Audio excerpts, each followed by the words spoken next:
black men.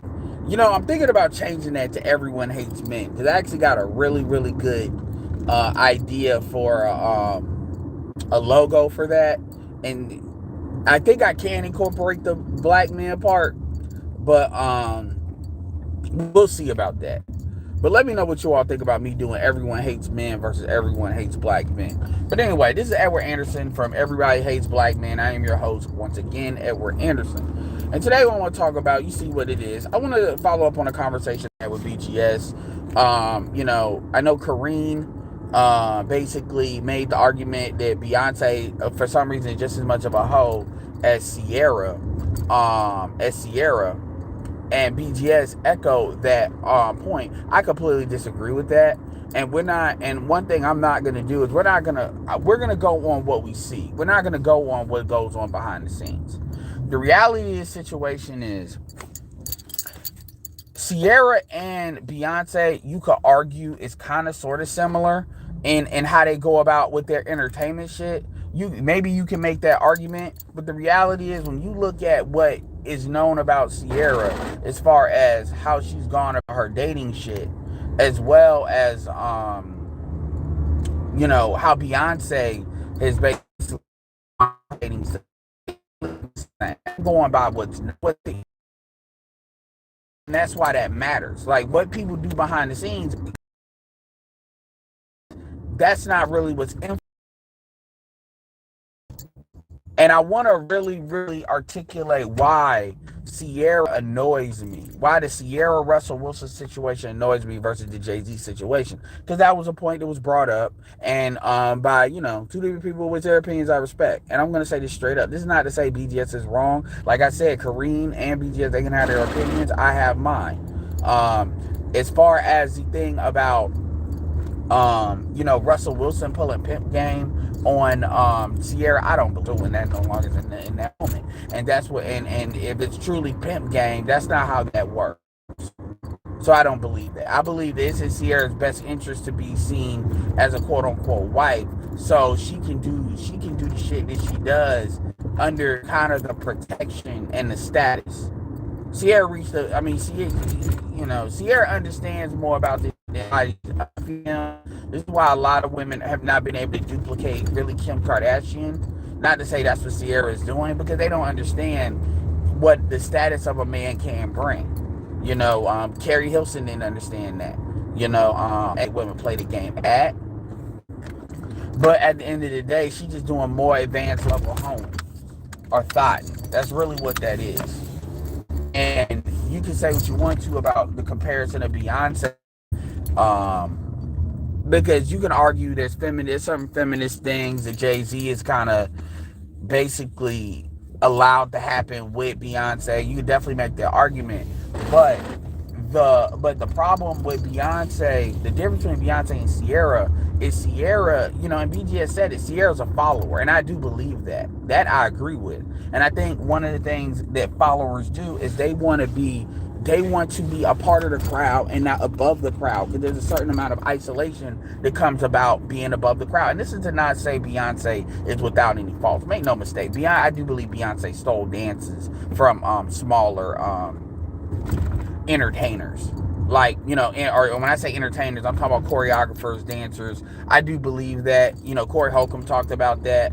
And Beyonce have a sales operation. They have an entertainment operation when it comes to putting out stuff, strategically putting out stuff, putting out what people want to hear, and basically being able to sell entertainment. Their team is extremely good at doing that. They were good at doing that before Jay-Z.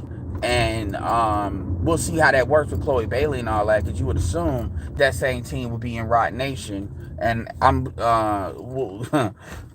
waiting to see, we'll see if that really works with Megan Thee Stallion and Chloe Bailey. That remains to be seen. So I'm not on the Beyonce can do no wrong, Beyonce's perfect, Beyonce is this ideal. That's not what I'm saying.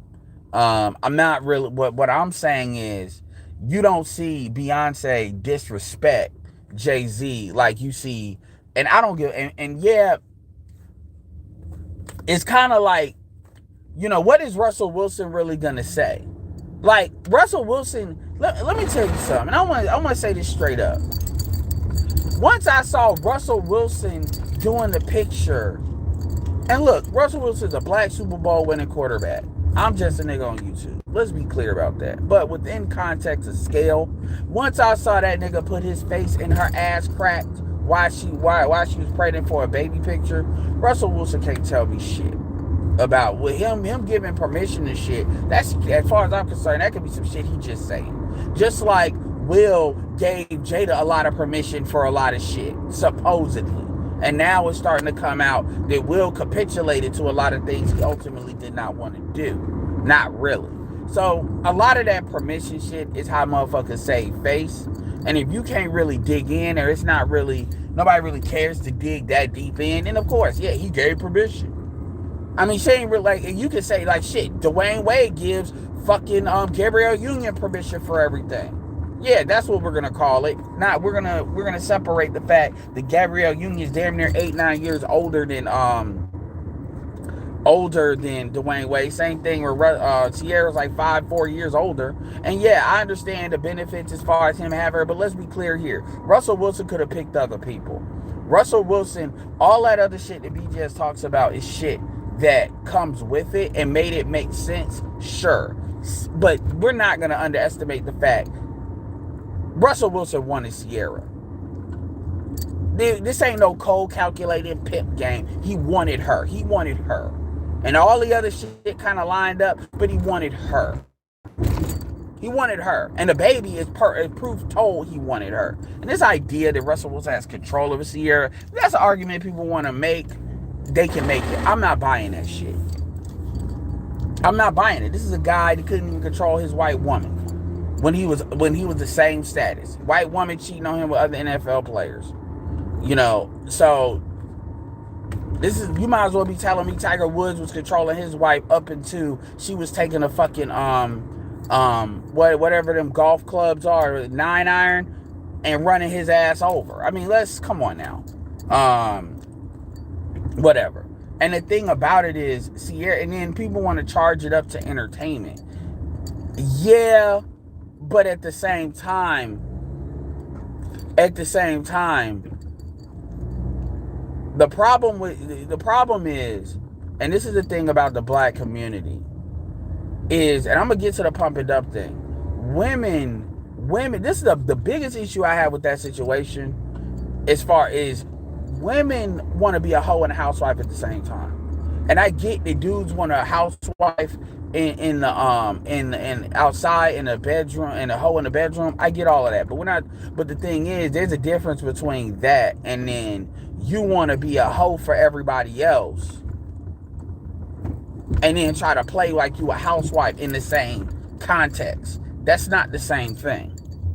That's not the same thing. It's not. And really what women want is they want to be a hoe but have the status of a wife. And Russell Wilson and Sierra are like a manifestation of that situation. So you have other women that believe, because as delusional as that is, they believe that because Sierra did it, everybody else could do it.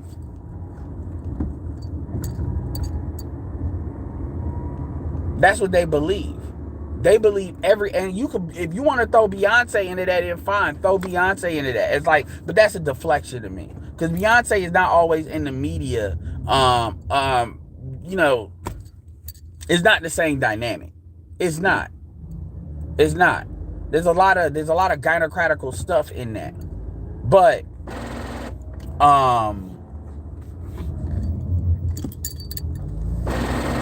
like I said,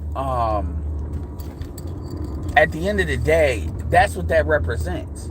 I can be a whore and then I could double back and then a dude will invest in me. Because then these women are not even being housewives. I can be this modern independent woman. That's a relationship they look at to say that's possible. So if a dude like Russell Wilson, because here's the thing, all the stuff BGS talks about, these women don't see that. They don't see that. That's not in their orbit. That's not in their mindset. That, oh, well, he did this, he did that. They don't, and these women do not perceive that Russell Wilson is running her. And that's important, because those are not expectations that they're looking at for those dudes. And you got to understand the city girl mentality a lot of these women have. They see Sierra as a city girl that just knows how to wear a face. and they see Russell Wilson as a simp. It doesn't, let's say he's not. The point is, that's not what they're out here looking for, and that's not what the expectations they're doing in the real world. And we already know that these women are fucking a lot of dudes that they want based on what these rappers and shit look like. That's literally what a lot of these chicks are out here doing. And so we know social media influences. So it's not one of these things where, okay, it's inconsequential, and it's like people are trying to make a big deal out of something that really, if you blink if you miss it. No, these women will tell you, black women in particular, will tell you that a lot of how they view the world comes from social media. As diluted and retarded as that is, we know this to be true for the vast majority of them. So again, it really is, and that they like the only relationship. No, but this is what a lot of these motherfuckers are really looking at and expecting out here in these streets. As delusional as that is, and as much as they know they're not getting that, that's still what they're expecting. So that's the first thing. The second, that's kind of leading up to it. The second part I want to talk about is the pump and dump versus being a hoe and a housewife shit. Here's the thing. One of the things that, with Ramil, shout out to Ramil. I know Ramil is on Patreon. So if y'all, every time I mention Ramil, I'm going to mention his Patreon. So if y'all want to listen to Ramil and y'all think Ramil left YouTube, Ramil is on Patreon. Ramil does videos at least once every 2 days from what I've seen, max 3 days. But he's pretty active on Patreon. You want to get him, drop $5, $10, whatever you want to, and go ahead and get at his content. Because his stuff is still on there. Point blank, period. I did see the change as far, because Ramil used to be featured on one of my channels, and I kind of removed everybody because I'm going to reset it. But I saw the change in the channel. I was like, oh, fuck that. But whatever. I'm not trying. But anyway, people talk about pump and dump. And when dudes talk about, oh, well, you're creating the women that you are complaining about, that's a lie. These women are coming out the gay hoes. We need to cut that bullshit off. Number one, we need to cut that bullshit off. These women these women are not virgins because it's just you niggas just running through them. These women are going out here looking for dick. They're going over the river, through the woods, running away, looking for dick. Let's stop acting like women only do bad things because they're put in bad situations. Let's cut that bullshit out. That is some of the most blue pill shit out there. And that's some shit, and that shit truly manifests in the pump and dump thing. What pump and dump really means is you use women that basically advertise themselves, and they make themselves available for whatever dude they want to make themselves available to for recreation. That is what they're for. Pump and dump is really not about lying to women. You've never heard Ramil advocate for just telling these hoes anything they want to hear, to get them to fuck, and then you just get rid of them. That's how women like to try to present it, because women like to present, if they don't get the outcomes they want, they like to lie and create a situation where they were manipulated. When they lose, it has to be because they were manipulated. It can't be they played a game and somebody played it better than them, or they played themselves, which is usually what happens, meaning he got potential, he got this, because you all, if that dick work, and that dick works on your ass, now y'all want to manipulate in your head reasons why, you gonna make this shit work and all that jazz, and then you get mad when the dude, he got what he got out of it, because you think your pussy is better than what it is. And that's really what that is. Y'all be lying to yourselves, and then you get mad when the dude doesn't. It's not a dude's responsibility to talk you out of your own delusion. That's considered lame. That's considered something lames do. Nigga, you don't have to be like this. You can be a traditional woman. This is why women go at these dudes like that. No, if that chick is and Grinch has talked about this. If a chick wants to be for recreation, if she wants to be in the hoe phase and she wants you to be a part of her hoe phase, you know what you there for. You're not there to save her. You're not, because you wouldn't be, because if you're there, if you're a dude that's really on your square, really looking for a woman to have a relationship with, the criteria that you're gonna get, or that you should be, if you're not a goofy ass nigga, should be vastly different than what you're looking at if you're just trying to be out here to fuck. Straight like that. It's not complicated. We like to make it complicated because what people want to do is they want to finagle the shit that they want in the shit the shit that they need and the shit that they want. And dudes do that, women do that. And that's a recipe for playing the hell out of yourself. And it's not just in relationships. It's the thing with food. It's the thing with a lot of shit. You know? It's with anything. It's a thing with food, money, business. People want to preserve what they want preserve what they want at the expense of what they need. And so in the terms of, like, again, relationships, and again dealing with women and women dealing with men, this is one of the things that both parties do this shit. They start trying to make the shit, oh, well, this shit can work because of blah, blah, blah, blah. Or if I do this, I do that. And we try to make the equation as expansive as possible. Imagine, you know, those equations where you got Albert Einstein and people, they're doing those calculus equations all over the wall. All over the fucking wall. But at the end, it always comes down to one. It's like common, you know, the common denominator thing to solve it. It comes down to a basic equation that solves it and balances it out. We create all this other bullshit and all this other fluff as a mechanism of really just covering up the basic solution that folks don't want to do. As WP said it, at the end of the day, people just don't want to do it. That's what it is. Why do black women not lose weight? At the end of the day, they just don't want to do it. Why do black men not work out? At the end of the day, they just don't want to do it. Or why don't black men make more money? At the end of the day, they just don't want to do it. We'll talk about white supremacy all day, every day, and make every day. At the end of the day, people just don't want to do it. That's it. Make sure y'all get the likes up. That's it. So when we look at pump and dump just means women that make themselves available for recreational sex or casual sex. That's what you deal with. Point blank, period. Alan Roger Curry is an advocate for telling the truth, and pump and dump is telling the truth. And first of all, dumping, like, if you look, I get y'all have an issue with Glendon Cameron, but this is another example. With Glendon Cameron, if you listen to his Lost Kings and he talks about his rotation and shit, and when he stops talking to women, women can argue that's dumping. That's not really dumping. It's called fucking social management. Like, it ain't like niggas are just saying they're just fucking a bitch, and then as soon as they done fucking a bitch, like, bitch, like they like, bitch, you can die for all I care. That's not what's going on. That's not what's going on. At the end of the day, this is post 2020. We are way past this idea of women being goofy. First of all, we know a lot of these hoes coming out of high school or have sexual experience.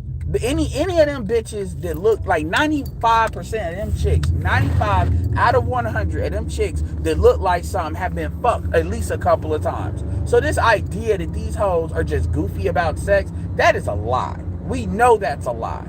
So this thing about these young, bright-eyed females that are just getting ravaged and destroyed, that's a lie. In America, that's a lie. And anybody that believes that is a fucking idiot. Straight up. So let's stop fronting. And for the few women that operate like that, they move a certain type of way. Most of these dudes, there are some dudes that get off at really breaking down females like that. But a lot of these niggas, there's those niggas are few and far between. They really get off of taking females that are really sexually inexperienced. I mean, really, they are just not out there at all and just basically cracking them open. And that's what they look for. Because the truth is, there's not that many women like that.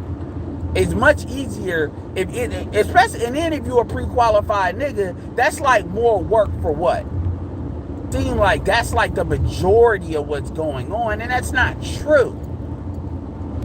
These women would be good if you all wasn't corrupting them with dick. Oh, shut up. Are you serious? Do you think these hoes are coming out with, like, some of these chicks, a lot of these chicks are coming out with, like, porn star level bodies. Like, for real.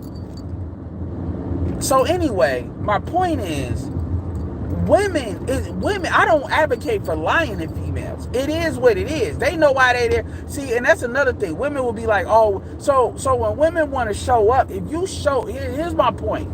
If you show up a certain type of way, men need to be unapologetic to how they treat you. Look, man, if you a hoe, I'm not about to talk to you like you just some dirty bitch that you can die. That's not what I'm saying.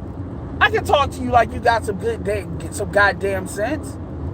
But at the end of the day, and here's the thing, I don't have to be transparent with you. I don't like, and you shouldn't. There's a difference between lying and just telling every bitch everything you thinking. The reality is, I can have a conversation with a hoe. All hoes ain't dumb. Because there's a difference between a hoe and a bimbo. And a bimbo is always traditionally been associated with a blonde white female, but the truth is there's black bimbos as well. That's what I thought. A thought was basically a black bimbo. You can be a chick with hoish tendencies and be very intelligent. But the thing is, you're a hoe. And where I categorize you is where I categorize you. Meaning, I'm not about to, everything's transactional. It's not going to be all of this, I'm giving up a lot of my time and a lot of this bullshit. And when I say transactional, I'm not talking about money. I'm talking about, I'm very aware of the time that I'm putting into you. And it's like, look, if I'm not fucking, it's a waste of my time. Because unless you somebody that can do something else, and Grits says to look for that, and I agree with that, you should.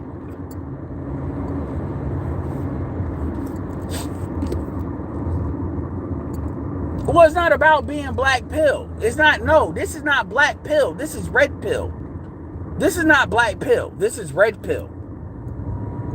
This is being aware and not deluding yourself.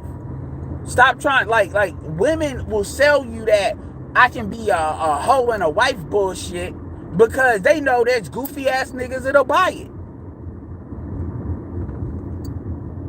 That's what they know. They know that.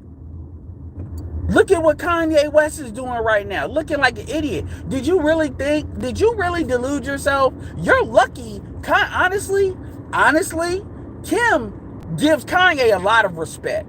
A lot more than I think Kanye thinks. Because the truth is, if Kim could have just quickly just started running the niggas. Kim didn't run the niggas out the gate. Kim went with some white dude. It is what it is. You can't even make the comparison between him and Kanye like that. Kim could have easily ran to the nearest next nigga and just went to town. She did not do that. And I'm not trying to big up Kim, but I'm saying Kanye, it's like that shit could be a lot worse than what that shit really is. I think the nigga's name Pete Morrison. That shit could be a lot worse than what that shit is. It really could. It really could. And at the end of the day, from what I'm understanding, Kanye's the one that wanted out of that. So how you want out and then now you knew what you married. So how you want out and now you want to get, stop it. And that's the same. Look, I'm not hoping Russell goes out like that, but the nigga came in the gate with his face in her ass crack. That's a picture he also decided to take. I guess that was his idea. And maybe it was. That makes him goofy as fuck. Yeah, Pete Davidson. So the reality of the situation is, you get treated how you show up. And I've demonstrated that. When they do, I don't, you get treated how you show up. If you show up like a hoe, you gonna get treated like a hoe. Well, really, it's 2020 and we need to be more, bitch, shut the fuck up. Straight up. And I'm not saying I'm gonna disrespect you necessarily. That's not what I'm saying. I'm not saying if a chick's a hoe, she just needs to be kicked in the face verbally. That's not what I'm saying. But what I am saying is when you're dealing with, because that's not how people operate in the real world. But if you're dealing with a female and you know what her reputation is, you be a motherfucking fool to be that nigga to try to save her. You be a fool. You would be an idiot. And you would deserve to get played. Because you fucked with the game. That's what it is. If a chick is a hoe, you pretty much put her in a hoe category. You don't have to tell her that. A lot of y'all want to disclose shit. The fuck? No. You like, oh, okay. That's how she moves. Cool. Make a note. Move with it. That's it. That's it. And the biggest thing is you should not be emotionally investing in a bitch that's a hoe. Like, if you one of these niggas, and let's say you date a chick. Now, here's the thing. If you're dating a chick, that's usually generally associated with you committing resources to her. Otherwise, y'all are just out there talking. So this is why a lot of these niggas that you see on these videos, we look at goofy as hell when these hoes be cheating. Because chances are, when these chicks are trying to get flown out, or they trying to go to Austin, and that boyfriend is paying for that, it's paying 100%. They're paying 100% for perceived control. The perception or illusion of control that they have. And then they get mad because that illusion is shattered. Because truth be told, if you're not really committing to that woman like tangible resources and she do that, you shouldn't care. If you fucking shit, why not? And that's another reason why a lot of brothers be doing the 50-50 shit. Shout out to Cut to the Chase. It ain't always because you can't afford it. It's because, bitch, you're really a free agent. You're not really under contract. You're under contract, kinda, sorta. But you're not really under contract. So I'm not even gonna make myself mad. And then, no. You take your emotional investment out of it. The problem is women can feel that shit. That is very difficult to do without women really understanding that. And when women understand that that's what you're doing, then they tend to put you in a proper category, which means they're probably not going to give you pussy because they be like, okay, I'm not going to get the return on investment.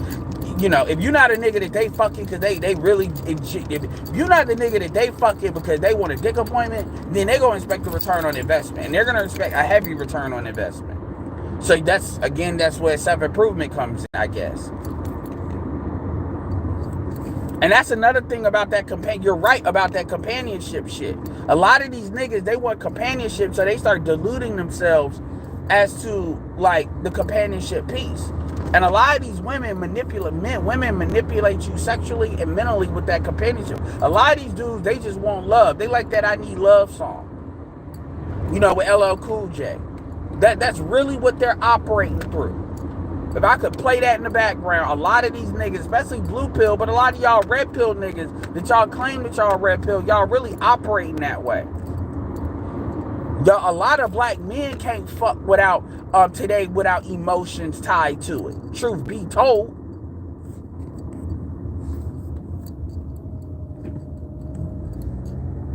I'm not saying go 50-50 with her. I'm not saying you should go 50-50 with a free agent. But that's what a lot of these niggas are doing. A lot of these niggas are like, okay, I like this bitch. I like this bitch personality. I can hang with this bitch. So we just gonna be friends with benefits and fuck it. You know, shit. Especially if you living in New York or you living in California where that shit is needed. Because it's very difficult to pay. Like, let's cut the bullshit. It's very difficult to be paying your shit out here on your own. Then yeah, you're going to see arrangements like that, especially in some of these urban cities where cost of living is high. So let's not play. You know, there's deals to be made out here.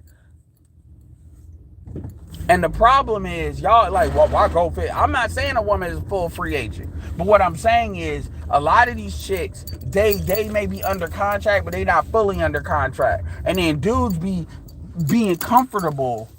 They get comfortable. And they think, oh, this is my girl. Not really. This is your turn. And you need to understand that. You got that bitch on lease. If at best.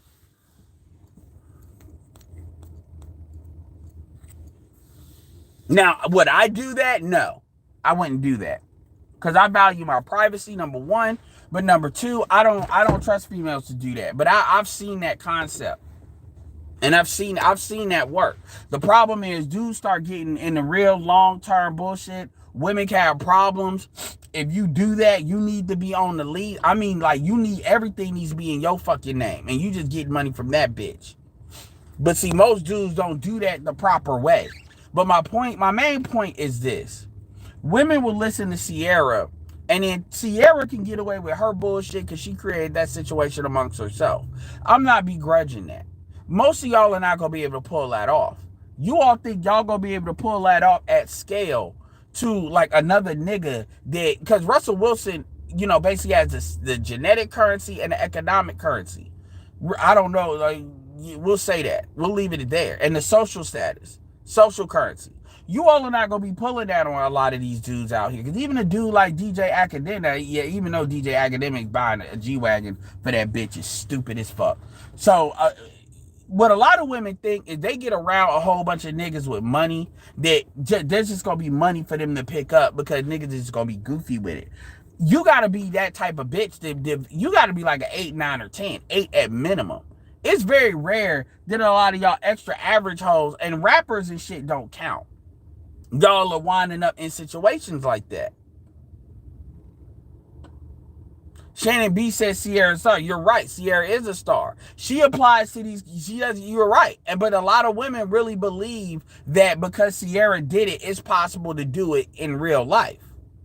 They believe that. And the truth is, most Keisha Cole is a star. Most of these women are actually date.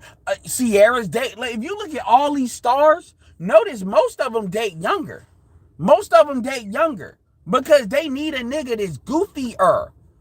Sierra, Erykah Badu is out the game. A fucking Gabrielle Union. If you notice, all of these chicks are younger because these dudes are going on nostalgic status.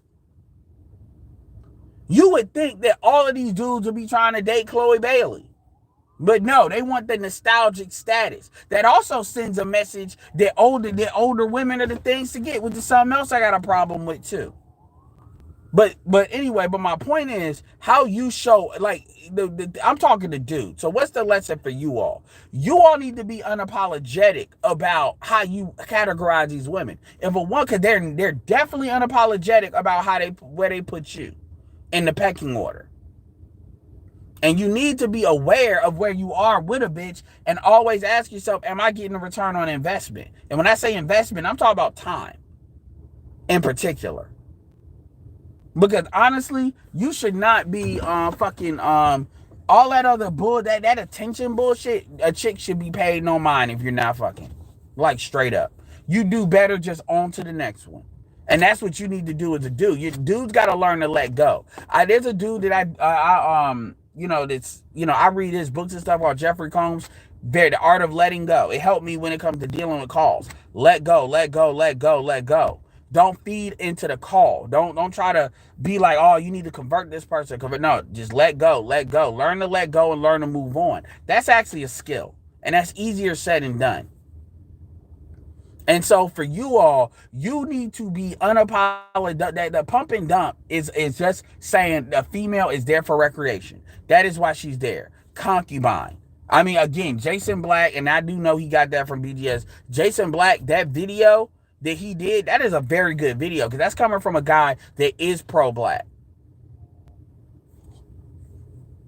That's coming from a guy that is pro. Same thing with stuff BGS has put out with the Octane model and all that. That's coming, but that's coming from a guy that is pro-black. And he told you 80% of these bitches are not worth marrying. He's talking about black women in particular. He finally said it. So this is so it ain't just red pill. And you know what he tried to say about red pill. And the ladies would listen. He said a lot of y'all gonna be mad. And he basically outlined the list. Y'all go look at the video. It's good, really good hour.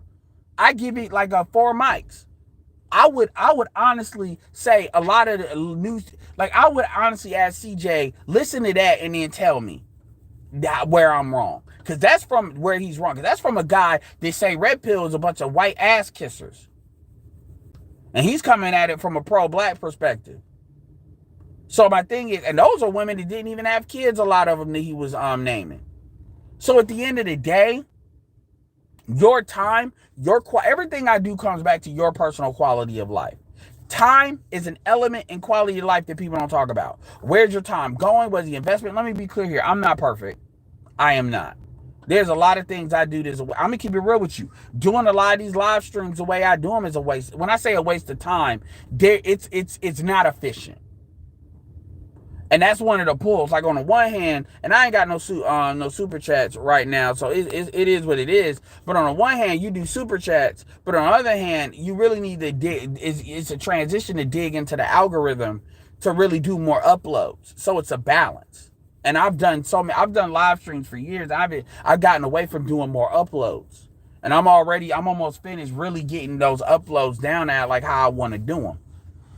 And they're going to be coming. I'm going to be trying to pump out like 3 or 4 a day, if not 5. And they'll be like 12 to 13 minutes. It'll be, pretty much the same time y'all already listen to me, but it'll be more focused content. It'll be more focused on the topic, things, with me reacting to certain things, whatever. So it's being efficient with your time. Like even, food prepping, putting certain dedicated stuff. Even with that, even because I've worked from home for a long time, really checking in to working from home and taking advantage of all the things that come with it, leveraging the fact that I can be in front of my computer and do other stuff at the same time. What do I need to do so I can be efficient with that? Shit like that. And we don't talk about time enough, like control of time, measurement of time, mastery of time. That's a quality of life that black men never talk about. And when people talk about tricking, if you're dedicating a lot of time to females and you're not getting nothing from it, it doesn't have to be sex, but you got to ask me an energy bullshit. You being around women just to be around women is not you getting nothing from it. That's not an acceptable answer. I like being around women because I like the energy of just being around women. To me, that's a lame ass nigga shit. Because if you gonna be around women, unless you a goofy, you should be able to get something out of them chicks. Because them chicks are getting free attention from you. Men are not supposed to want attention from women. Women are supposed to want attention from men. And too many niggas give free attention, or they give empty calorie attention vis-a-vis social media. A lot of y'all complain about that when it comes to YouTube.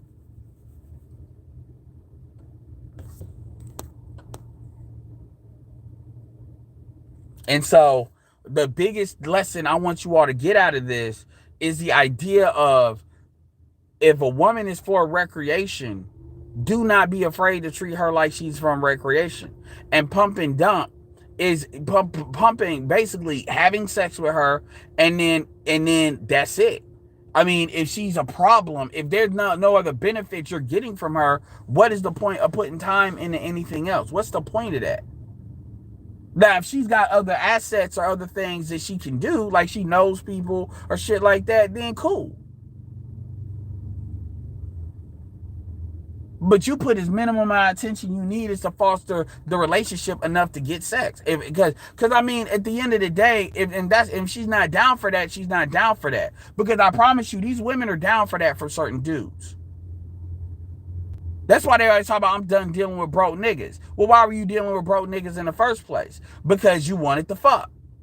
And apparently they got the dick that you want. That's what that is. I mean, let's stop fronting like that's not what that is. So why are you making it seem like you giving pussy charity? That's not what you're doing. You got what you wanted out of the deal.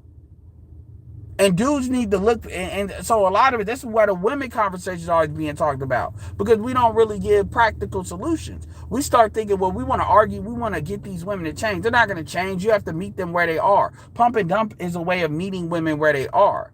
Look, black men did not create pump and dump. Pump and dump is a response. When these women want to talk about hoe phases, and every woman needs to have a hoe phase, cool. Well, pump and dump is literally just telling you not to turn a fucking chick that wants to be in a whole mindset into a girlfriend. That's what that means. That's all that means. When you deal with niggas that married, they talk about marriage, and then you say there's not a lot of marriageable women, and then they talk about, oh, well, that's because you fucking all these bitches. Nigga, they would be fucking on somebody. Hell, if they can't fuck men, they're gonna fuck other women. That's the problem. Is not niggas just dick these bitches to death out of being marriage material. That's not the problem. These women had access and capabilities of choosing their own sexual outcomes. What are we talking about? Men did not change that culture. That free love shit was a part of feminism. That's men just took advantage of it. There's a difference. And so again, you put women in there, and Grinch talks about this all the time, which is why I share a lot of his stuff. He goes in a little bit more detail. You put women in their proper categories, and then that's it. And I ain't saying you gotta tell her, bitch, you a hoe. That's stupid. Stop. These are, you move through the world, man. Look, nobody is coming at this 100% in good faith. They're not. It's always an agenda with somebody somewhere. And your job is to be able to peep that shit and basically be able to, adjust what you need to adjust accordingly. That's it. So dudes are out here crying about, well, these hoes are winning. These hoes are winning because the hoes are winning. You all think hoes are winning because the thing is, you're not taking advantage of the hoe. You seem to be at the mercy of the hoe. Because what they're supposed, number one, they're not getting tangible resources like y'all talking about. And number two, you all need to be able to deal with shit on your terms. Well, these simps are carrying them. First of all, these ain't enough simps. It ain't enough simps or enough money. That's number one. That's how I know that's a lie. It's not enough simps. It's not, even with the OnlyFans shit. It's not enough simps. It's not enough money for as many chicks that are out here that are trying to do that bullshit. It's not. So, again, you worrying about the wrong, if you worrying about hoes are winning, and you worry about the wrong shit.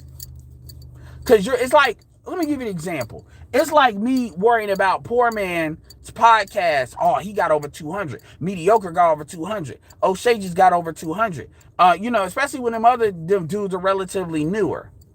They're getting all these subscribers, and what about me? They're winning. Why am I not winning? No, you need to worry about carving what the fuck you need to worry about. Just like how I'm worried about, look, I got a specific number as to what I'm trying to get as far as revenue for this YouTube channel. I'm not trying to, I'm going to get all the money I can get. I'm not saying you shouldn't have that mentality, but that's not the mentality I have. I got a specific number, and once I get that number, I can use that to basically really reinvest into a lot of different stuff.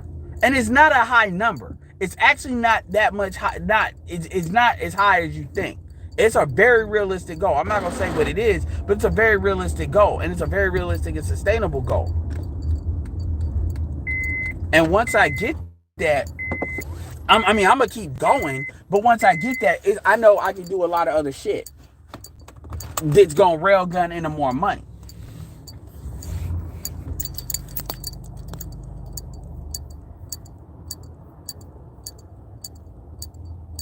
And it's not even about judging women. Because I get that. You're right. Women want to be hoes without being judged. The thing is, we don't got, what people don't understand is folks are judging you for your own good. They're also judging you for the next shit. But since they're the ones that remove the judgment piece, it's like, cool. You don't want to be judged, cool. But don't believe that I'm not going to put you in your category. Do not believe, because see, this is what they want. What they want is there's so little judgment. It's not judgment. They want to make it so nobody's on game. So women can just have this free reign to do what they want to do always, and nobody is on game. They want a whole bunch of goofy ass niggas. That's really what they want. They want a category of niggas that's in the know, which is a small percentage of dudes that they want to fuck anyway for free. And then they want everybody else to be goofy, so they're in this alpha fucks, beta buck situation. Those are the beta bucks, the niggas that are stupid. The niggas that actually believe these hoes can change. The niggas that are actually out here basically trying to save these bitches, change these bitches. They're trying to provide room and board for these bitches. The niggas, the simps that Ramil was talking about as to why quote unquote hoes are winning. That's what they want. That's what they want. So this is why they even engage in the arguments they engage in. Because they're trying to advocate, because a lot of women are trying to advocate for the goofy shit. And what a lot of dudes need to understand is like, look, we are telling you this shit, but ultimately y'all need to do what's in your best interest. Meaning you need to move, just like how Derek Jackson was telling these bitches what they wanted to hear, but then meanwhile he was cheating all that. and they want to so-called get mad. The reality of the situation is the biggest thing that we can communicate to you all in this space, and me and Ramil agree. Everybody agrees with this. I'm talking about in the world. You need to move through this world doing what is in your best interest and being unapologetic about doing that. And especially when it comes to dealing with a female, all of this trust, these feelings, is women are good if I do right. Y'all need to eliminate that shit. Y'all really do, because you're in an environment that will take complete advantage of that shit. You really do. I'm not saying you don't need to move in this world in an honorable way, but having honor and having all that other shit where you just believe in good and you all believe in a talking snake and Santa Claus bullshit, that is not the same thing. Technically, in Fast and Furious, Dominic Toretto has honor, but Dominic Toretto doesn't allow his idea of what good is and stuff to get in his code and his honor. That's up to you all to have. That's what it is. Just like how Mode 1, when you ask him, well, when the chick asks him, Alan Roger Curry, well, what, even though you telling the truth to a woman, what if that woman gets feelings, because you know how women are, then, isn't that still on you too? No, because it ain't his, because all you owe a woman is honesty. Outside of that, and when I say honesty, I ain't even saying full-on transparency, but you only owe her honesty. Outside of that, if she catch feelings, that's her not having pussy management control. That's not my problem. And then you don't get to say you are pumped and dumped. When we came into this situation under the guise of casual sex, or we were just talking, but we were fucking while we were just talking, and then you turn around and then you think you got played because you don't have nothing to show for it, because you guilty. You got that what I call hoe guilt, where you feel like you ain't shit because the dude basically got what he got out of the deal. And I'm like, bitch, you got good dick. You got sexual access. You don't value that because that comes easy to you. Because women can get sex easy. This is why women can try to sell sex as something that they're giving a man. And this is why they have that whole guilt, because they expect a return on investment on sex. They expect that, which is a whole mentality. Which is why I always say, well, shit, let's commodify the shit then. If you want to do that, let's really put a price on it.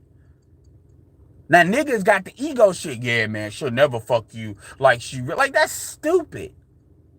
She'll never fuck you like with the passion. Now, shut up. Get your ego out of it. Number one, that's a lie, to be honest with you. You go overseas and you start doing sex tourism, that's not true. Number one.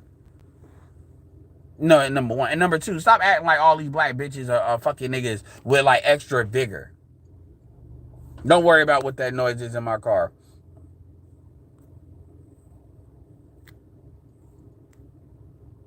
So anyway, I just wanted to put that out there. I mean, at the end of the day, you meet women, you basically deal with women how they show up. How you show up matters. And if they show up like hoes, then you make a note of that. And being like, what if this bitch ain't fucking on me, or ain't fucking on me, then why is she here? That burning desire, niggas kill me with that shit. That burning desire, as if every bitch they're fucking has burning desire. I hate when, like, niggas need to stop. I could, just like how I could say that bitch would never fuck you with the same burning desire that she fucking that white man with. Oh, did I say that?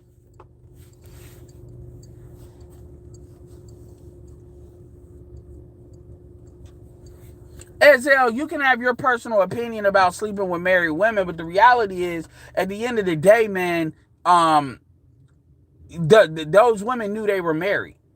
So I put that more on the women. I put that more on the women. Temptation is always around. Let's cut the bullshit on that. Glennon slept with a married chick, and then when the white dude showed up to his house with a gun, he taught the white dude how to format his wife. They got a beautiful marriage ever since. Glennon is that dude's hero, the same nigga somebody else want to call a predator. And I believe that story because I've heard of similar shit completely outside of this space. So, I mean, the thing about it is, at the end of the day, you can have your opinion on that, cool, but that's not even my point. That's not even my point. That's not even my point.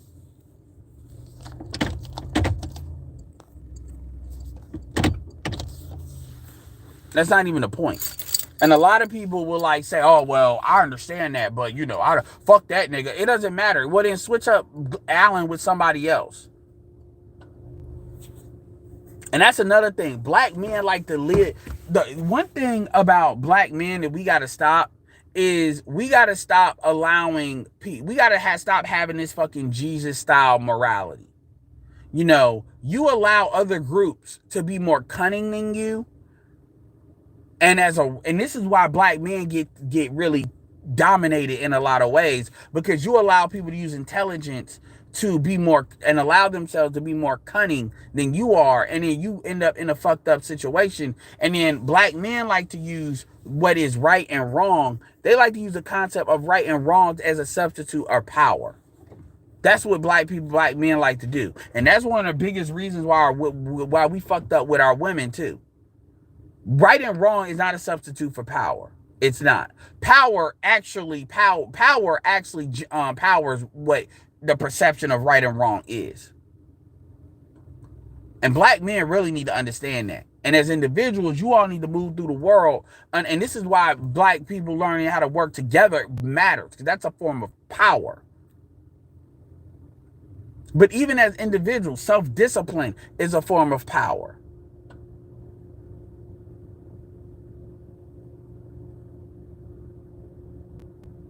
All right, well, y'all got an issue with ARC, whatever.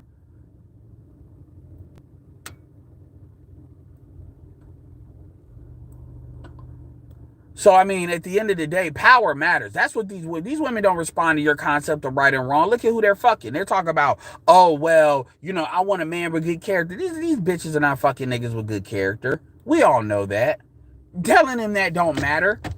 Because it doesn't matter. And this is what I think about what we always come down to. Nobody never talks about, oh, but nigga, you ain't got good character. They always talk about, nigga, you ain't fucking, you ain't doing this, you ain't doing that. Because it's an attack on power. That's what that is. Not necessarily. Nah, I don't agree with that, Charles. I don't agree with that. Because for you to go overseas requires a certain amount of economic power. You can't be broke with a passport.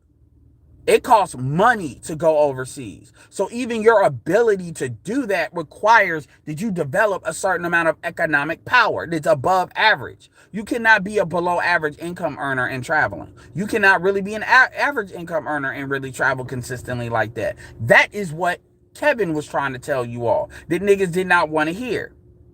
And I'm not going to lie to nobody. Look, I come from the passport community. I came from the passport community before I entered the manosphere. So let's be clear here. I'm very versed in what it takes to travel. And the reality is, if dudes are serious about, the first thing we should be talking about when it comes to traveling is economics. Because a nigga is just wishing and dreaming unless he's got the economics to actually travel. So job one, if you're serious about traveling, is get your economics together.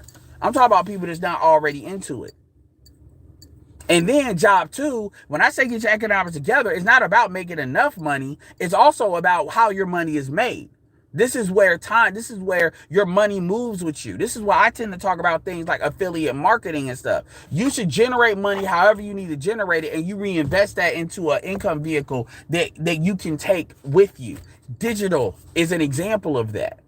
And there's a lot of ways to make money. Shit, I get money just off talking to y'all supporting. But that's not the only way. But what I'm saying is you got to start thinking differently.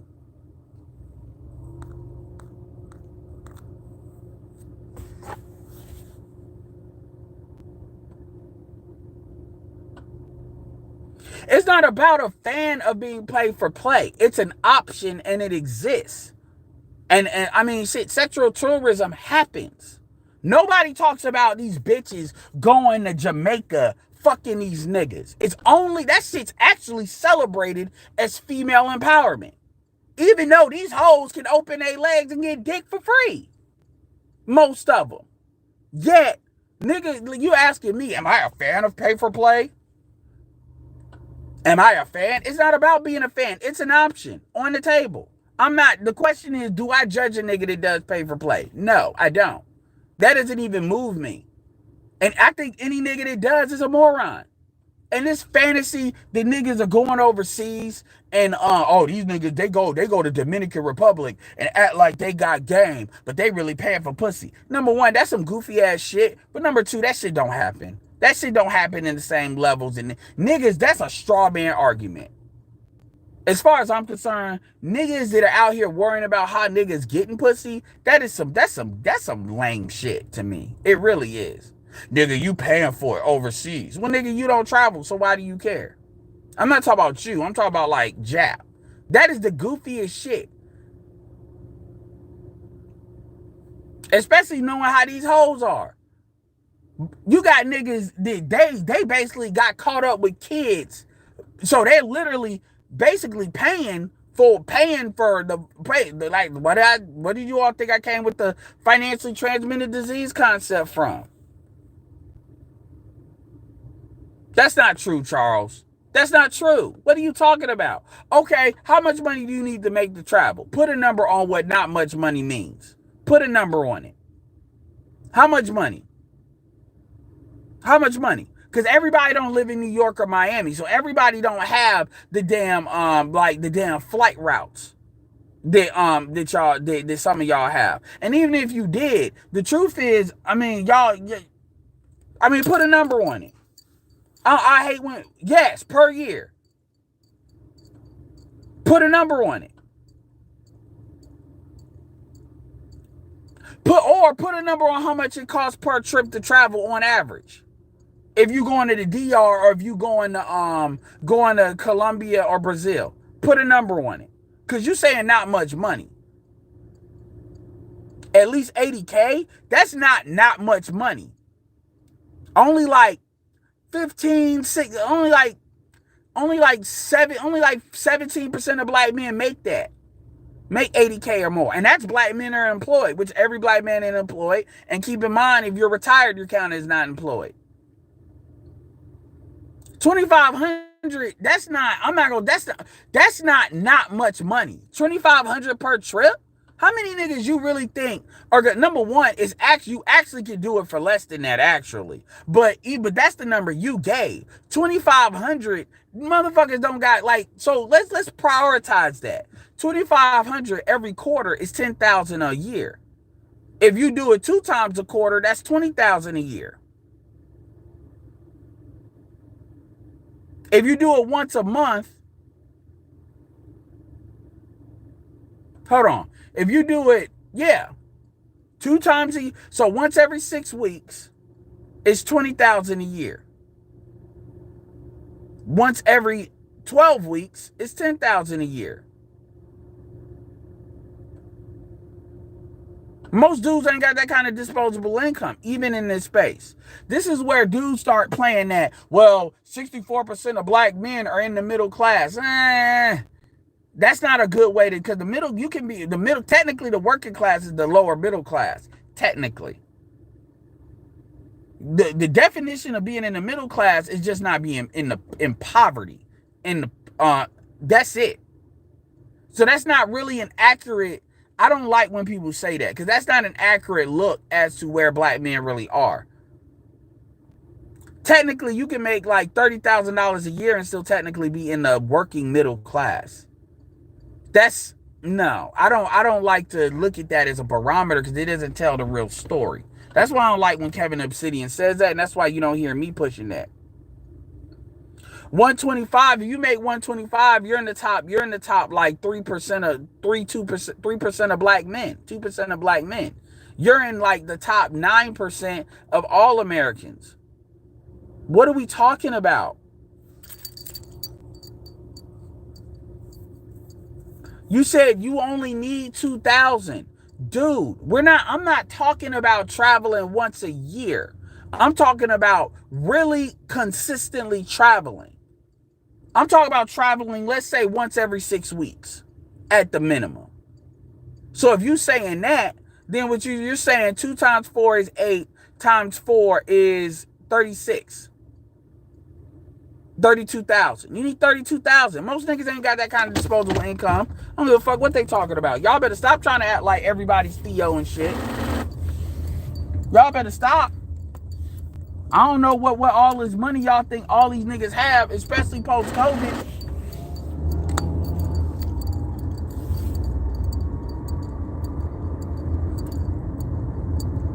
I'm not even saying you need, like, you don't really, it depends on how you making your money.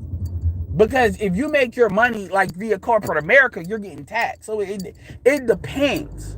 But when I'm putting real numbers on it.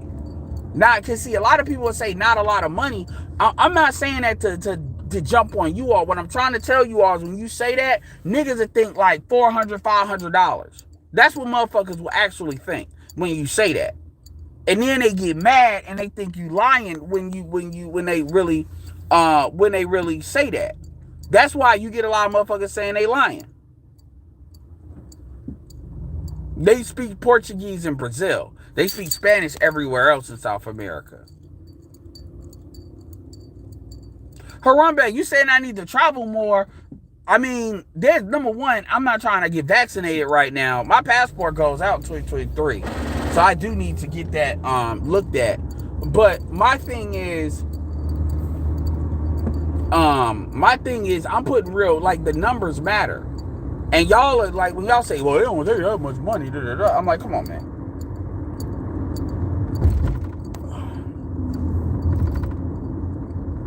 $50K and no debt depends on where you live. Most black men that make $50K a month are in higher cost of living areas. Most people that make black men that make $50,000 are not in North Carolina or places like that. That's not how that works. So that's another thing you got to keep in mind. So when you say $50K a month and no debt, yeah, you right. North Carolina, that can work out. But yeah, but the thing about it is, at that point, is it really worth it to be traveling at that level? Because number one, I don't just travel for pussy. That's not what I do. Now, I'm not against the sex tourism thing or the vacation thing at all. But I would never just travel for that purpose. Traveling is a networking thing. Number one, if I travel going forward, I'm going to be taking plenty of pictures, shooting plenty of footage. There'll be a couple of layers of reasons why I do that. And even if you don't have a YouTube channel and shit, a lot of y'all should be shooting a lot of footage, really good quality footage on your phone. Y'all could probably sell that. Or take a lot of pictures, even if they're on the ground pictures. Even if they're not pictures of women, you're just taking pictures of like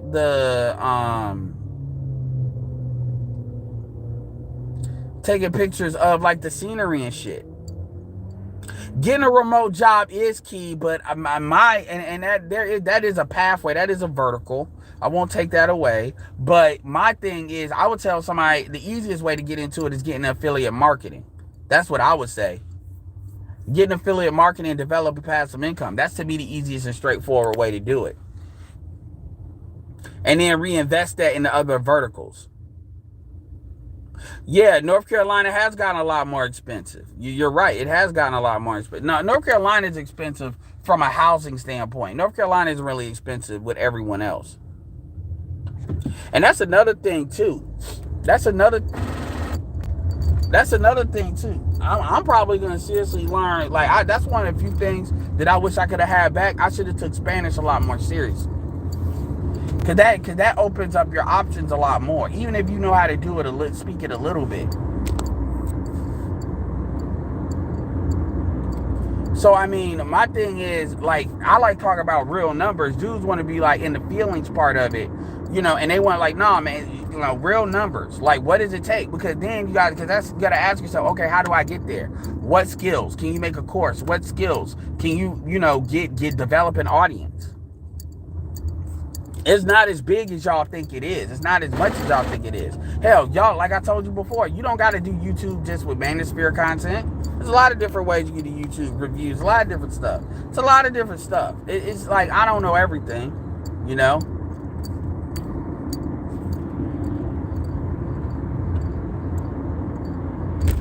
Well, I mean, you say remote all day, but what I'm saying, because I work technically remote, but remote ain't always the easiest thing to get into.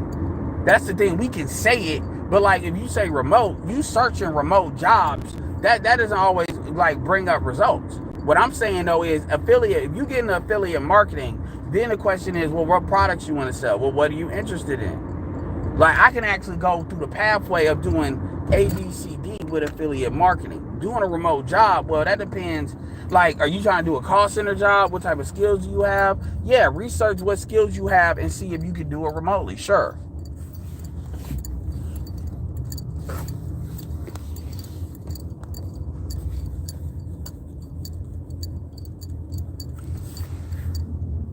What are you talking about? You go to South America speaking Spanish, you're not going. Shannon? What are you talking about? Only Brazil speaks Portuguese. What are you talking about? Like, let's get that clear. Everywhere else in Latin America speaks Spanish as their primary language. What are you talking about? Because you keep saying that, even though I've corrected you already.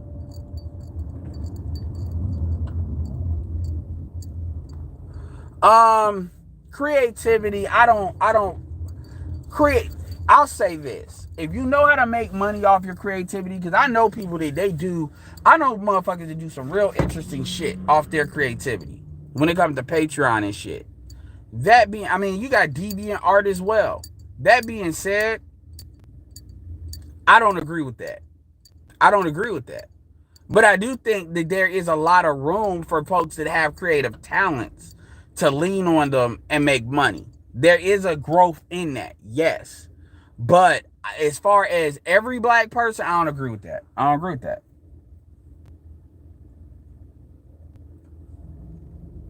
Because creativity ain't really solving needs.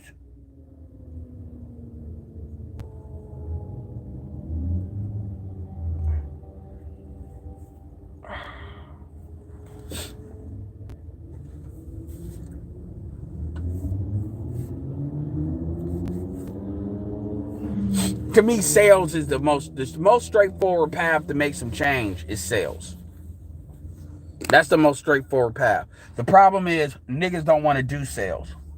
And one of the things that I'm gonna start talking about is really communicate like the mindset behind sales. Because I think the problem with sales is people have, you say sales, they start thinking certain things. And I think there's a lot of mindsets that I think people are missing, gaps that really will help them understand what sales really is, what it's about, the frequency of sales.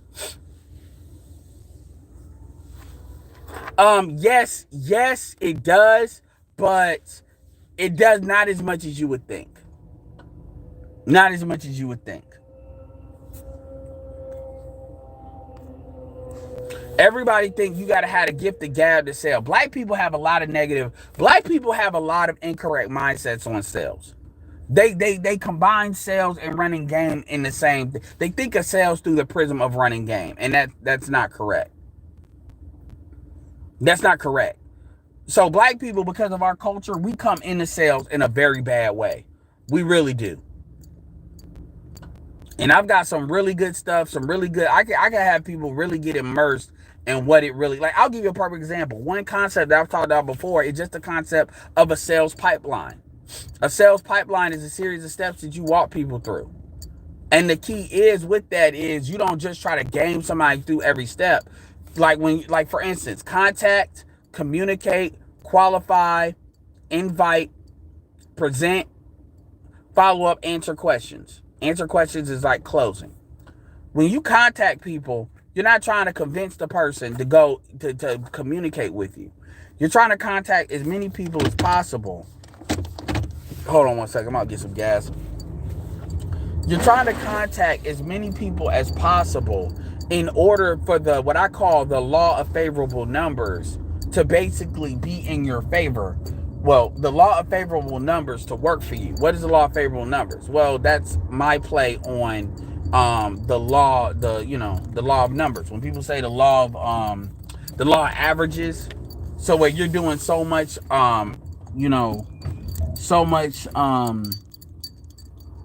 activity that it will generate, a certain responses that you need. That's what I mean when I say that. So let's say I'm trying to generate. And this is how I teach some of my folks. So let's say I'm telling people to use social media in order to prospect people online, in order to, get them in whatever home business affiliate program or whatever. What I would typically tell them to do is you need to talk to X amount of people a day. So you need to interact or contact. You contact about 200 people a day, which you can do a lot faster than you would think. Contacting is just either liking a post, replying, shit like that. There's other ways too. And then I create a whole bunch of, I kind of open up their mind as far as the world. So like, let's say I'm telling them to prospect on social media. I tell them, okay, these are the type of posts: video posts, regular posts, picture posts, Facebook groups, fan pages. I teach them how to find people. I teach them how to find places. I teach them about bridging, which is taking something that they like to talk about because they can be perceived as an authority in something they're passionate about. So they're actually creating genuine communication. And then what you do, you don't just jump in their comment section asking about some bullshit. No, that's not in the pipeline. The pipeline is you communicate with people and then you interact with them, friends. You start categorizing their, because you can segment your friends list on Facebook. People don't know that. And the point is, you contact people in order to get X amount of people to communicate. And then out of that people that communicated that you're in, and when I say communicate, I mean you're doing back and forth responses with them. And then you take that and then you qualify them by asking them questions. When I say ask them questions, I mean, make it related to whatever topic you were originally talking to them about. But you're getting to know them. And you're getting to know them, and in the back of your mind, you're qualifying to see if what are you qualifying them for? Is what you have, regardless of what that is, does that solve a need that they have? So you do that by interacting with them. And you bridge out what you're originally talking about, maybe the other shit. Like, what are you into? Are you into crypto? You do this? Is there some stuff you do for a side hustle? Shit like that. I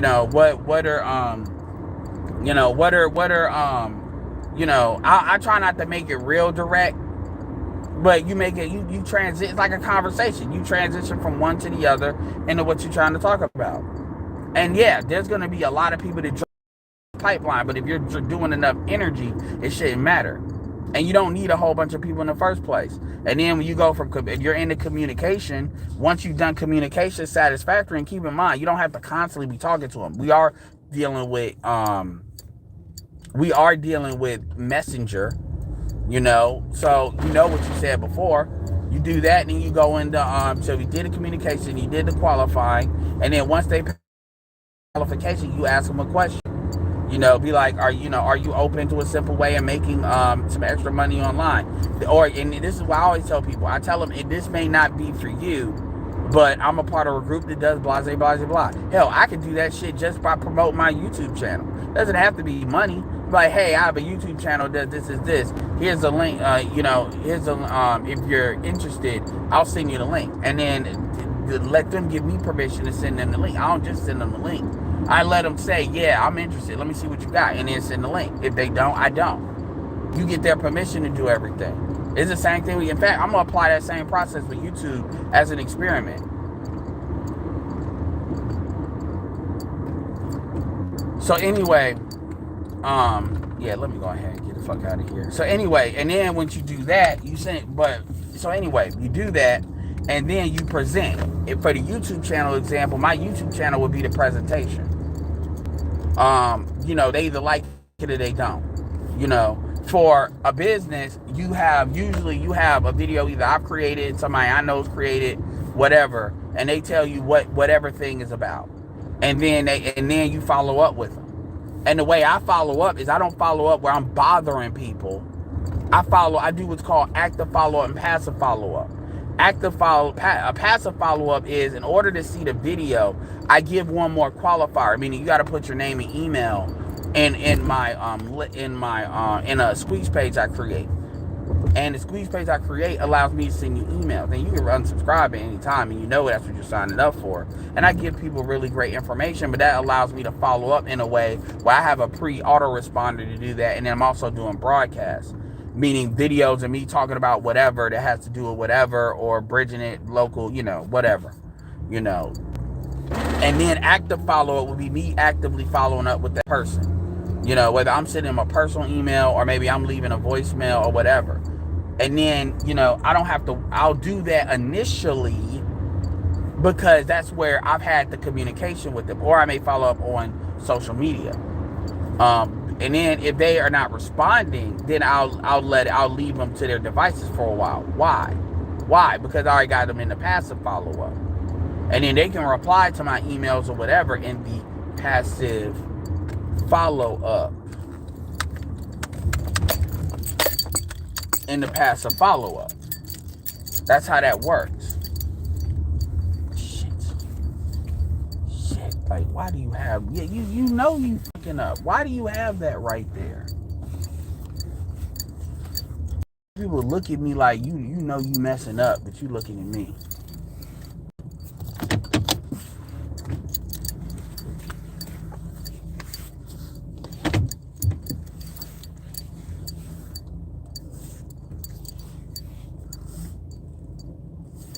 All right, 1 second.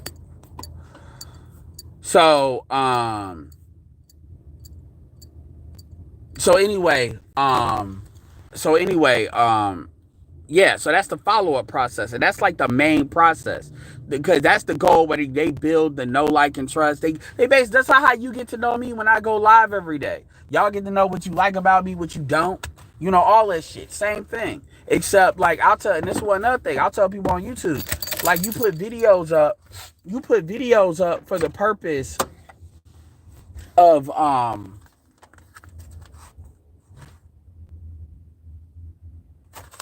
you put videos up for the purpose, like, videos are not always meant on YouTube to get a whole bunch of views. So, because everybody's not going to want to do all that keyword research, all the stuff that goes along with that if you're really trying to drive YouTube. Even though YouTube is a way for you to generate leads, and everybody doesn't want to put their face on YouTube or be seen. So I have product services like Tunes for Tube or different free apps and stuff that people can use to just talk on YouTube, have a picture, and then they can just do that as a way of doing their autoresponder, because it's not just sending emails. You click on a link so they can get to know you, not via text, but you become a real person, right, to them. So during the follow-up process, they're building know, like, and trust. So the main things you're doing is contacting, talking to people, acquisition, conversion, which is the follow-up process, and then transaction, which is people are going to let you know what they want, what they're interested in. They're going to ask you questions and blah, blah, blah, and you just keep doing a pipeline, and eventually people will join whatever your shit is. And then if you have a month-to-month thing, it's just the numbers. If you get only 250 equals $5,000. If you get $175 per person, you get 28 equals $5,000, and you reinvest in your own stuff. And that's the process that you do. And now you don't have to do it prospecting online. You could do hustling, like I got offline marketing tactics where you could put shit on cars or do drop cards and shit if you're willing to pay some extra money to do all of that. And I got lists of like gas stations, grocery stores, like a list of places you can do that, parking lots, like, so, shit.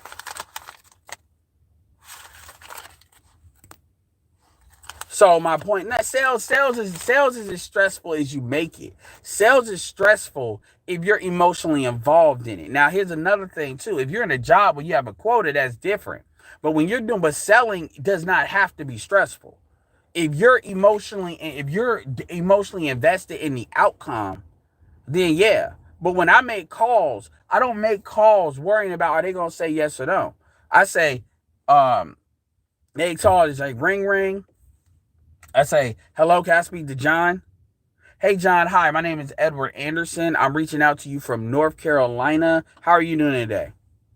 I'm doing fine. Or what is this about? Well, basically, the reason why I'm calling you is because you requested some information about how to make some extra money from home online. You came across my desk, and basically I wanted to know, are you still interested in that? Is that something you're still looking into, or have you found something? Now, they're going to tell me a couple of things. Either, yes, they're interested, and this is a list. This is a list of people that's been interviewed, and it doesn't have to be. Yes, they're interested. No. Or they're gonna say, a lot of times people say a variation of no, like, hi, this is the wrong number, even though it's not, and whatever. And once you understand that, you be like, all right, take care. If they say no, take care. If they say yes, all right, great. So what I want to do, so basically, I'll do one of two things. I'll either jump into it, or I'll ask them, so what has you looking for some way to make some money online? They'll give me their answer. That gets them invested. I'll make a note of what their answer is. Okay, great. So this is what I want to do. I want to send you some information. It may not be for you. We'll see if it's a good fit. And then basically you go through it. It's gonna have a squeeze page that has your that has sign up for my email list, so you can always have a direct way of communicating with me. And I'll give you some really cool stuff as well. And then basically I want to set an appointment so we can follow up to see what you think about it. It's about a 20-minute, 30-minute video. Does that sound like a plan? Yeah. Yeah, that is. Okay, okay. All right. So, or they may say, well, what is this about? Well, here's the thing. I have no problem telling you what it's about, but what I would prefer is you go through the video. The video is 20 minutes, and I'll answer any questions you have, you know, um, regarding it, because I can't answer questions you have no context to. And the truth is, it may not be for you. You may not want it. You may see it and be like, oh, this ain't for me. So then I'm wasting my time talking to you about it versus you can just see the video. Cool? Cool. And cool. Okay. What I have this for your email. Is that correct? All right. So be looking out for my email. I got your number, so I'm also going to text it to you. You said we were going to talk tomorrow at 6 o'clock, 6 o'clock p.m. Easter. Okay. Do you generally? Quick question. Are you generally good about keeping your appointments? And they'll say yes. One person will say, "Well, why do you ask?" Well, I'm asking because sometimes I'll double book an appointment because you know and that's what I do that anyway. I double, triple book my appointments because a lot of these motherfuckers never show up, but it's not the point. A lot of times they don't show up, but that's not the point, because once they put their name in the email, I can always follow up with them, and they're getting the information, they're getting stuff, they're getting to know me. That's really the point of the call. The point of the call is to do that, and it's to qualify and separate the people out. That's it. That's it. And that's not just with that. That's true for cars. That's true for anything. Like, a lot of people that are good at cars. Now, I'm not saying that there's nothing to be said about you understanding how to close the deal, because that's a whole nother thing we're not going to talk about. But a lot of it is just follow up, follow up, follow up. And if you do those things right, the closing is going to come in. That stuff is going to help. But most people are not ever in position to truly close because they haven't qualified people. They're not contacted. It's the same thing with a bitch. It's the same. That's why I really told y'all about that Glenn and Cameron, those protocols. When he said how the dream girl profile and all that. The dream girl profile gets you focused as to what you want. And you going out there engaging with people, and then you getting their numbers or getting their social media and whatever, and you getting a list of that. Yeah, some of them are going to flake. Some of them give you a wrong number. But you don't worry about that because you're dealing with the law of favorable numbers. This is why I always, always, always, always, always, always tell you niggas that the greatest power you have is the power of choice. Sales is stressful if you don't know how to get leads. I get 3,500 leads a month for free because I paid for a lifetime appointment or something with a thing. Everybody can't do that. Even if I didn't have that, I know how much I need to spend to get leads. Even if I didn't have that and I wanted to do it for free, I could do a YouTube thing and answering people's questions, solving problems, creating a how-to YouTube channel, and then taking a lot of different concepts that people that would be into what I'm into, what they would deal with, like learning how to do Canva, learning how to do this, whatever, text message marketing, offline marketing. Like, actually, my brand is called Just Start. Just start this, just start that. Finding lists of people that are interested in sales. That's why I told you about Spencer Cornelia. He put me on to a lot of people that are frauds, but guess what? People follow them. So those are people I might talk to. You just, like, it's like sales is more about lead generation, the ability to know where leads are, know how to go get them, and do it in a consistent, systematic process. And then once you get those leads, just you talking to people, exchanging ideas, what you're about, what you're trying to do, what your intentions are, and then allowing people the time to get to know you, and you doing it in enough numbers to where some people pop off. And then what you want to look for is generally a passive income thing in order to generate passive income. Now, you can do it with high ticket sales as well. What's up, Art New Style? That's it. I just gave it to you. That's what a pipeline is.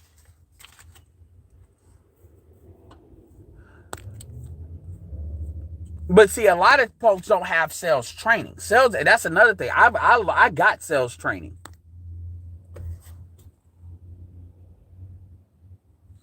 Hold on. I'll be back.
Anyway, nah, it ain't updating in a minute. What's up?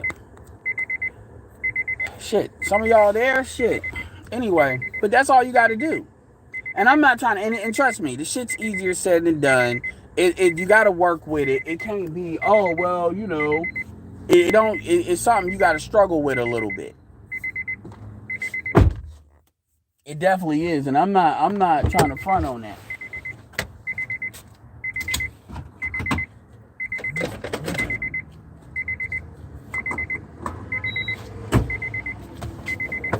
Like anything, you just gotta, you know. So I'm not. It's easier said than done.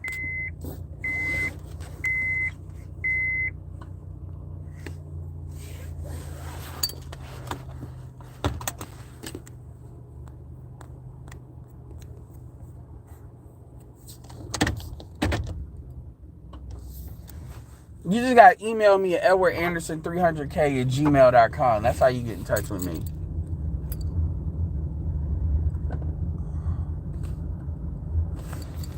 But yeah.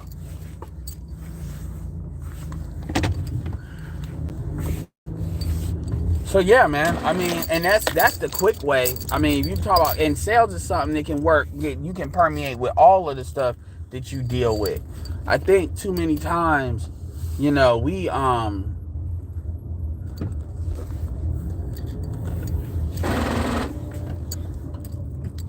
trying to think. Old Church Road.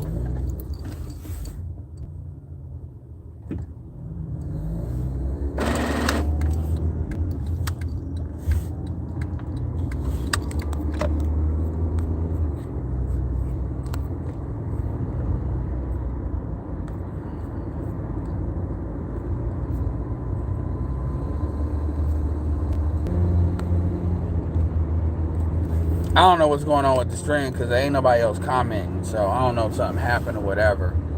But anyway, it's been great. So with that being said, I'm going to end this. And yeah, this is Edward signing off. Peace.